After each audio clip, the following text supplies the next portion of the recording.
زي حسب غير غب أي مرقم أي مرأة كبال بحكي حونا يوسف موباي أفلان مسمنتو كم كل مزامه نزع يوخد أطح سريحو نابرؤن نابراس درؤن قغير من السلام إتي إرترا ناب إتوبيا أمرها أبقى تماما على نزنبرون اشتوز مسل نايت عنا تسقم آمت المقبار نابتك قالتعنا أبلا أزي خبيد كبير خزب اللعب تسيت أنت سيحاونا يوسف موباي بحمام كانسر كم استطاع تنقرو يتروف دو وريدقا كتسم عقوا كبدتو زمات أيكونا كم بخولنا نفلطو أيكونا ندوغاب عدغات فريخا أبحو فديخاكوا أي تصور مو يحوات إرتراوين حمسة لمين نحاد سبسخم نحمسة سبكن مقايتي إيمو إيدي إدقا إلنا جلم نمزل زلو برهان متساحونا وقاق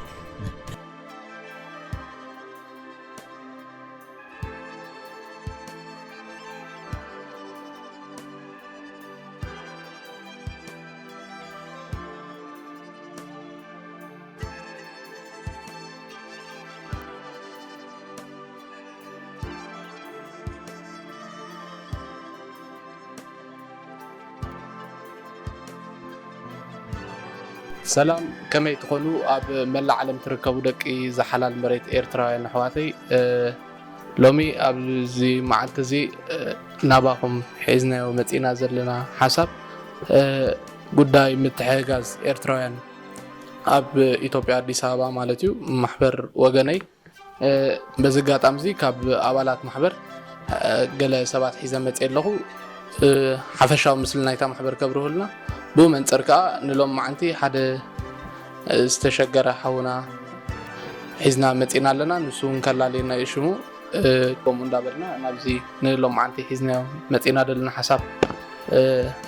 كن ريوينا مالتو حدا بحدا ناب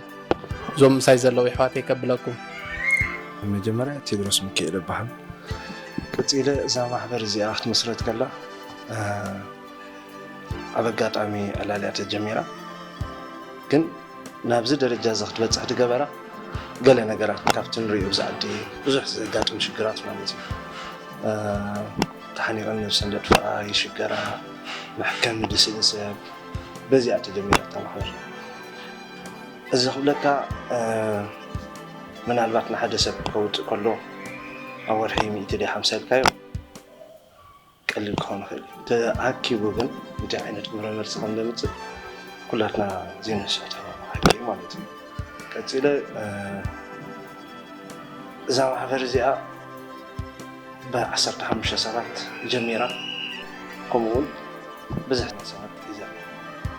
جي عند حرد أني كتكسر كون كخم حضر ما كيتو يمقايد خلوا على هاي لسه تدرب على بزح للنجارات بزقات أمزي إفريم حونا بشم استدل في الدلفي بشم زي محبر زي كم ما بقسي هاي لنا نجمر لنا حجي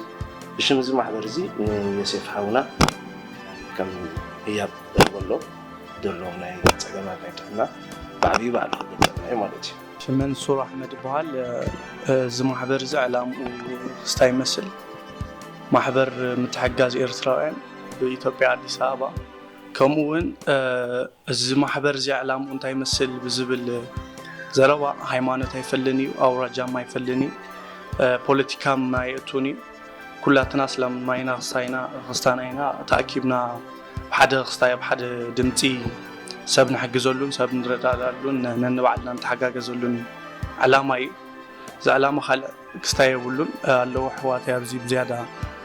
نزيادة خستايك وصلكم أيوبيل حفتي على بزي نبقى حلفكم. Thank you من سرحاوي أيوبيل فسحة بال عباد سابع يزلقوا كم زي كقلت قط عنه زم حواتي زا جروب بعصرت حمش سبعة تجميرة كم دخلت قط عنه خات متحجاز نقول إيرتراوي اسمي إيرتراوي بقى تزلنا تزلوس بتعاقمو بتخيلتو نحجزيو በዚ ኣጋጣሚ እዚ ኸማን ተስፋ ዝህቡና ብደገ ዝቕመጡ ብዙሓት ኣለዉ ገለ ካብኦም ክንደቅስ እንድሕር ኮይነ ንኣብነት ደንበና ኢንተርቴይንመንት ግርማይ ኣፈወርቂ ዝበሃል በዚ ኣጋጣሚ እዚ ከመስግኖ ኣብ ጎንኹም ኣለኹ በቲ ዓቕመይ ክሕግዘኩም እየ ይብል ኣሎ ካልኦት እውን ከምኡ ዝኣመሰሉ ሰባት ኣብ ከምኡ ዓይነት ሞያ ዘለዉ በዚ ኣጋጣሚ እዚ መልእኽተይ ከመሓላልፍ ክሕግዙና ነቲ ተሸጊሩ ነቲ ተፀጊሙ ዘሎ ሓውናስ በብቲ ዓቕምና እንድሕር ሓጊዝናዮ እሱ ዘይድሕነሉ እሱ ዘይሓወሉ ምኽንያት የለን ኢለ እየ ዝኣምን ከምቲ ቦታትና ዝብሎ ሓምሳ ለሚን ሓደ ሰብ ሸኸም ንሓምሳ ሰብ ግን ጨና እየን እሞ በብታ ዘላትና ዓቕሚ ኩላትና ተሓባቢርና ነቶም ብዝሕጂ ሰዓት ተፀጊሞም ዘለዉ ኣሕዋትና ክንሕግዝ ይላቦ ማለት እዩ ካልእ ናብ ይበሓውና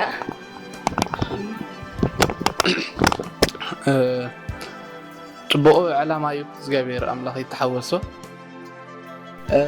ሎም ዓንቲ ከም ኣጋጣሚ ኣኪብና ደሎ ጉዳይ ናይ ሓውና ዮሴፍ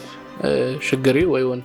ናይ ጥዕና ፀገም ማለት እዩ ሓውና ዮሴፍ ኣጋጢሞ ደሎ ናይ ጥዕና ሽግር ሕፅር ኣቢሉ ባዕሉ ክገልፀልና እዩ ቅድሚኡ ግን ናይዞም ኣሕዋትና ሓሳባት ኣፅፍፍ ኣቢለ ክገልፀን እንተደኣ ኮይነ ዕላማ እዛ ማሕበር እዚኣ ኣብ ብዙሕ ዕላማታት ወይ ብዙሕ ኣጀንዳታት እኳ እንተሃለዎ ሓፈሻዊ ዕላምኡ ግን ማሕበራዊ ቁጠባዊ ከምኡውን ሞራላዊ ቅልውላው ናይ ዘጋጥሞም ኣሕዋትና ኤርትራውያን ኣብዚ ኣዲስ ኣበባ ኣብ ከባቢና ዘለው ማለት እዩ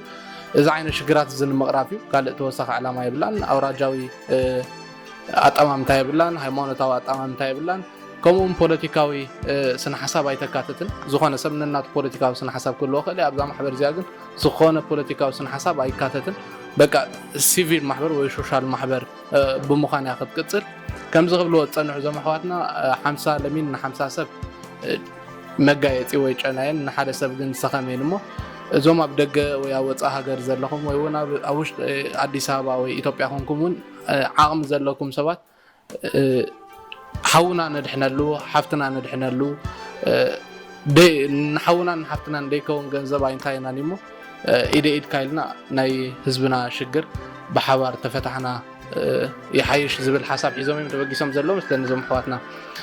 ካብ ዝቕፅል ኣቢለ ናብ ሓውና ዮሴፍ ኣጋጢሞ ደሎ ናይ ጥዕና ፀገም ወይ እውን ኣጋጢሞ ደሎ ሽግር ኣፅባ ኣቢሎ ከዓ ኣለና እሞ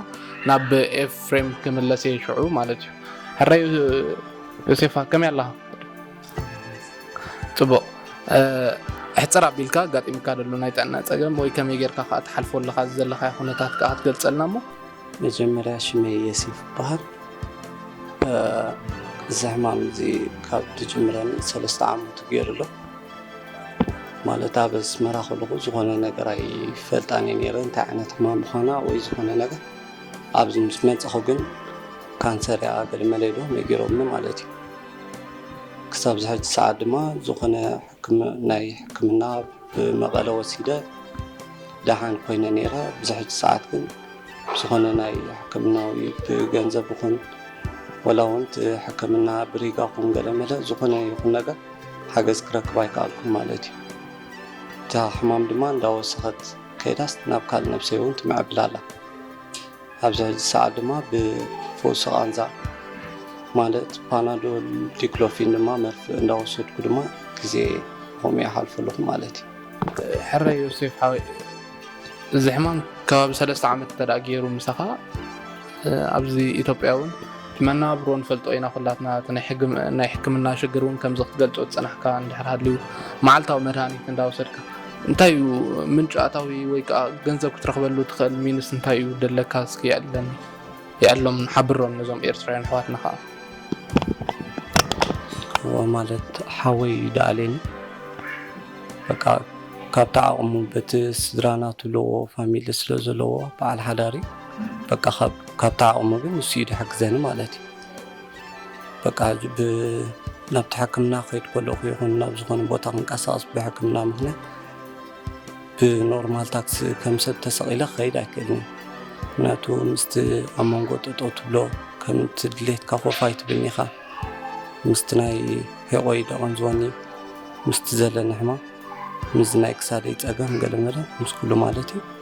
ቅድም በቃ ከይፈትኹ ብራይድ ብገለ የደ ኸይድ ሕጂ እሱን ወደ ከምዝማ ትገንዘብ ብዙ ክተኣኻኸል ኣይክእልን ግን በቃ ሳላ ኣምላኽ ክሳብ ዝሕቲ ሰዓት ዘገም እንዳበልኩ ከይድ ኣለኹ ማለት እዩ ጆኻ ዮሴፍ ሓወይ ንሕና ብዓቕምና እግዚኣብሔር ብዝፈቐዶ ዓቕምና ማለት እዩ ኣብ ጎንኻ ኣለና ኩሉ ኤርትራዊ ኣብ ዘሎ ሃልዩ ሕልኑኡ መቸም ኣይመውትን እንዲ ኣብ ጎንኻ ከም ዘሎ ኣነ ርግፀኛ እየ ማለት እዩ እስኪ ኤፍሬም መጀመርታ ነብስኻ ባዕልኻ ተላለየና እንዲኻ ሕቶታት ኣለዋ ንጠቓልላ ቢለ ሓተካ ሞ ክልተኤን ክትምልሰለይ ማለት እዩ ካብዞም መሰረት ናይዛ ማሕበር ምትሕግጋዝ ኢኻ ሓደ ካልእ ሓንቲ ደርፊ ሰሪሕካ ንፅል ደርፊ ሙሉኣታዊታታ ነዚ ንዮሴፍ ሓውና ኢልካ ክተወፍያ ዘወሰነካ ወይ ከዓ ዝደረኸካ ነገር እንታይ ኣሎ ዜን ኣሕፅራ ቢልካ ተብርሃለ ዶ ሳፍታም ኮንካ ኢኻ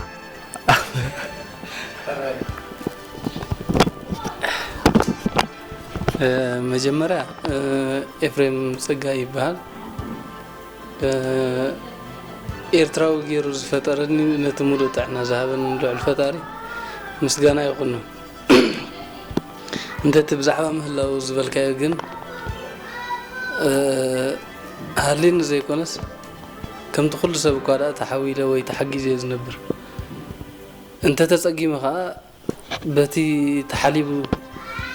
ዘይርብርብ ኤርትራዊ ክድገፍን ክሕገዝን ከም ዝኽእል ኣሚነ ነቲ ሓገዝ ክገብሮ ኺኢለ ሓገዝ እኳ ይበሃል ብዓቕምና ግን ቀዳማይ ግን እንታይ እዩ ኤርትራዊ ኒሕን ሕልናን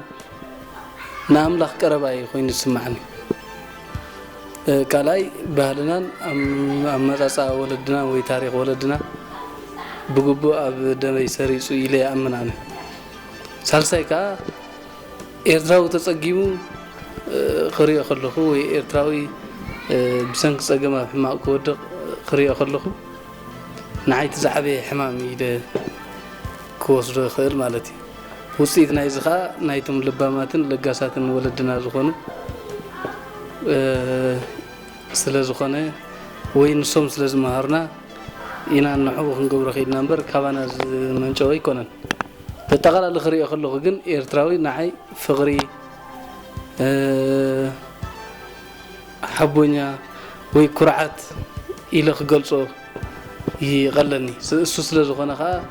ነዚ ዝገብሮ ዘለኹስ ከም ዓብዪ ገይረ ኣይወስደኒ ማለት እዩ ሃራይ ብባሕውና ምስ ጆስ እኮ ኣብዚ ኣዲስ ኣበባ ኢና ንፋለጥ መዓልታዊ ክንኣቱ ክንውፅእ ክንረኣይ ጀመርና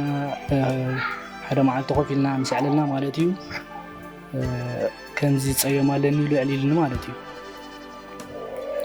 ሕጂ ከምዚ ትሪእዎ ሎሚ ፅቡቕ እዩ ዘሎ ኮፍ ኢሉ ማለት ናይ ቃንዛ እንተ መርፍእ ድዩ እንተ ከኒና ወሲዱ እዩ ኮፍ ኢሉ ዘሎ እምበር ክቁንዞ ክትሪኦ ከለካ ሲ ንማንም ሕቶደልን ኢኻ ቃንዛ በቃ ከቢድ ቃንዛ እዩ ዝሕልፍ ማለት እዩ እቲ ቀንዲ ቃንዛ ኮይኑዎ ዘሎ ሕጂ እቲ ሕቁኡ ማለት እዩ ኮፍ ክፍል ኣይክእልን ብጣዕሚ ቃንዛ ኣለዎ ብጣዕሚ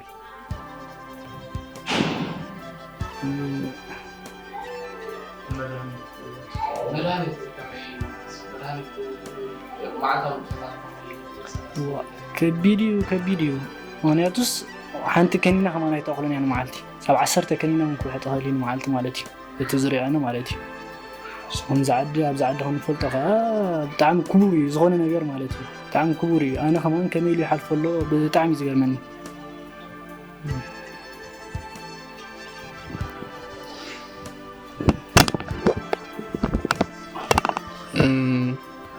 ከምዚ ክንሰምዖ ፀናሕና ናይ ዮሴፍ ሓውና ፀገም እዚ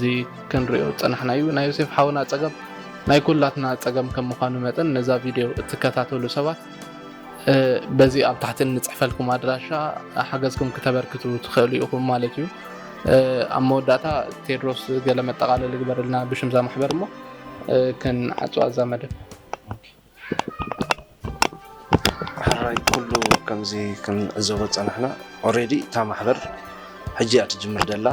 ከም ጀመርቱ እውን ቀሊል ስራሕ ኣይስራሕን ደሎ ንኣብነት ኤፍሬም ሓውና በዚ ዝገበሮ بز محبر زي بتعمي نمسجن يفعونا قتيلة متحققاس حجي بأنا تجمر دلو عقات عمي كونه أول الدنا سنحي كأول الدنا بمحدار بجزاوتي دنبرة بهلي حجن حنا متكاتو ومملاتو إنا نكبرو دلنا قدن هين مين كن بحال كن تحققاس بهلنا سنحي لا يولدنا زورسنا بهلي حنا خنسوقهم نحنا ندحر خبزنا على كيت كوينا كن إرتاويان حواتنا قلنا خنقوم يهم مين كتبنا زادلي تحجزنا سبيشال مالت أوروبا كندا كم وتايتا هجر دلهم مورالاوي بزح نقرات يحتحجزون سب سلازي عقمهم نسوقهم كتحجزنا بس قات عمزي اللابو كم زخبلت أنا حبيبي أبتحت دلوا أدراشة بو كونتاكت جورو تي كتحجزوا تقول عقمهم قال لي الجنزب وما نيشتي حاجة استباح النجار إلا سلازي حدا راح للجلي ثانك يو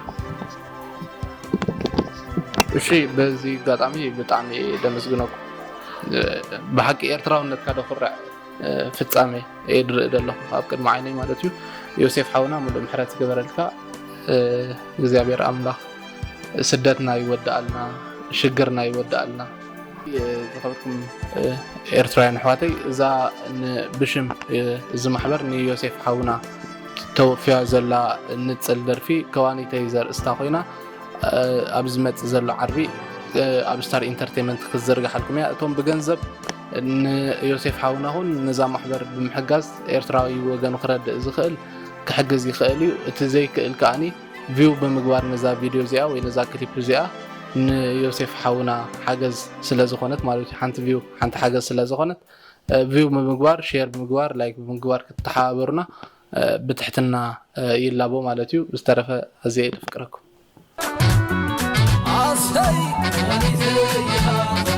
صنع خين هلا عدد